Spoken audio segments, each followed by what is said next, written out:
బంగారం కొనాలంటే Dubai, United Arab Emirates తదితర దేశాలకు వెళ్లాల్సిన అవసరం లేదు. భూటాన్ వెళ్తే తక్కువ ధరకే బంగారం కొనుక్కోవచ్చునని ఆర్థికవేత్త తెలిపారు. అయితే అందరూ భూటాన్ వెళ్ళగలరా అనే ప్రశ్న కూడా ఇప్పుడు తలెత్తుతోంది. వెళ్ళగలిగిన వారు వెళ్లి కొనుగోలు చేయొచ్చని చెబుతున్నారు. అమెరికా అధ్యక్ష ఎన్నికల్లో అమెరికా అధ్యక్షుడు డొనాల్డ్ ట్రంప్ విజయం సాధించడంతో స్టాక్ మార్కెట్లో మెరుగుదల కనిపిస్తోంది. దీంతో బంగారం ధర తగ్గుతోంది. దీంతో ధర మరింతగా తగ్గుతుందని నిపుణులు అంచనా వేస్తున్నారు. తక్కువ ధరకు బంగారాన్ని కొనుగోలు చేసేందుకు దుబాయ్, యునైటెడ్ అరబ్ దేశాలకు వెళ్లకూడదని యూట్యూబ్ ఛానల్కు ఇచ్చిన ఇంటర్వ్యూలో ఆర్థికవేత్త తెలిపారు. భూటాన్ వెళ్తే 10 గ్రాముల బంగారాన్ని తక్కువ ధరకు 20,000కు కొనుగోలు చేయొచ్చు. అంటే మన ఊరిలో బంగారం ధర 60,000, అంటే 10 గ్రాములు 60,000 కనుక ఉంటే అక్కడ 40,000కే దొరికేస్తుంది. ఇతర దేశాలకు అంత పెద్ద తేడాలు లేవు.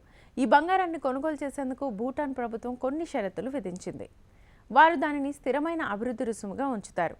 దీని ధర దాదాపు 2,000 రూపాయలు అవుతుంది. ఇది ప్రభుత్వ ఆమోదం పొందిన హోటల్ అవుతుంది. కనీసం ఒక రాత్రైనా అక్కడ బస చేయాల్సి ఉంటుంది. అలాగే భూటాన్లో భారత కరెన్సీలో బంగారాన్ని కొనుగోలు చేయలేరు. దీనిని USDలో మాత్రమే కొనుగోలు చేయొచ్చు. 20,000 ధర తగ్గినందుకు ఎవరైనా భూటాన్ వెళ్ళి బంగారం కొంటారో లేదో తెలియదు, కానీ గ్రాములు ఎక్కువగా కొనాల్సిన వారు వెళ్ళి కొనుగోలు చేయొచ్చు. అదే బంగారం అని. అయితే దేశానికి ధరలో తేడా రావడానికి కారణం ఆ దేశ బంగారంపై విధించే పన్ను.